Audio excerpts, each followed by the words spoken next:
Hello everyone, कैसे हैं आप सब। होप सो सभी ठीक होंगे। तो मैं आपको दिखाने वाली हूँ हिमाचल का व्यू।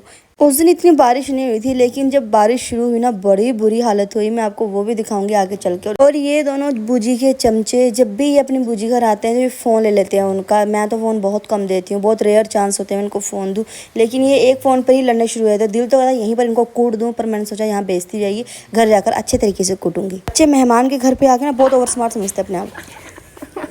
और ये बकरी मुझे छेड़ रही थी। बच्चों ने मेले से लाई थी ये वाली बॉल्स, जिसको रात को पानी में इन्होंने भिगा दिया था और सुबह उठ के इतने बबल्स हो गए थे।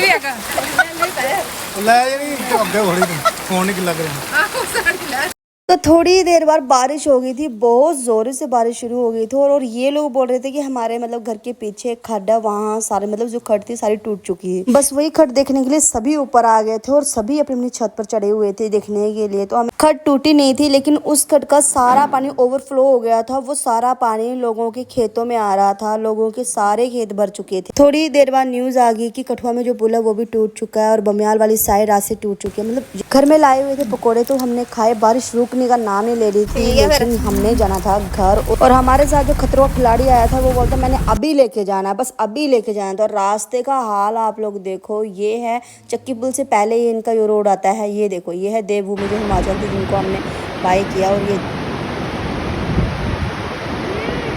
उस पुल पर खड़े होकर मैंने ये वीडियो बनाई है। और रियली में इतनी दूर दूर तक इतना पानी था ना, इस तरीके से कंटिन्यू बारिश हो रही है और यहाँ पर मतलब इतना नुकसान हो रहा है, कुछ ना कुछ कहर ज़रूर होना है। अभी तो मुझे लगता है बहुत कम हुए हैं, तो कंटिन्यू बारिश, आपको पता है सड़कें तक गल गई हैं लोगों की, हमारे गांव की सड़कें तक गल गई हैं। आपको आगे चल के दिखाती हूँ। ये है पठानकोट का रास्ता, जहाँ पर पानी पानी हो चुका। पर ये बंदा खतरों का खिलाड़ी रुकने का नाम नहीं ले रहा है। कहता है आज घर पहुँचा के ही सांसें लूंगा। पहुँच गए थे माधोपुर। माधोपुर से निकलते हम जब लखनपुर पहुँचे, लखनपुर में इतना क्राउड था ना, आप लोग देख ही सकते हैं कि। पर कुछ लोग बारिश में भी नहीं रुक रहे हैं, कोई अमरूद बेच रहा है, कोई गरियाँ बेच रहा है। तो हम लोगों ने एंट्री मार ली थी खंड मिठे लोग डोगरे यानी कि लखनपुर में। तो खंड मिठे लोग डोगरे थे असी ऐ ही है, पर जिस समय बरखा लगा ना असी कोड़े ही ना थोड़ी चेर बाद। और यहाँ लखनपुर में पुलिस अपनी ड्यूटी दे रही थी। इतनी बारिश होने के बावजूद यहाँ लेडीज पुलिस भी लगी हुई थी। आई एम सॉरी बट मुझे पुलिस वाले अच्छे नहीं लगते, लेकिन लेडीज पुलिस है इसलिए रिस्पेक्ट करती हूँ थोड़ी बहुत। चलो चलते हैं आप लोगों को अपने ठिकाने पे लेकर। और यहाँ के रास्ते आप लोग देखो, जितने मैं जब गई थी तब टूटे थे उससे डबल टूट चुके हैं।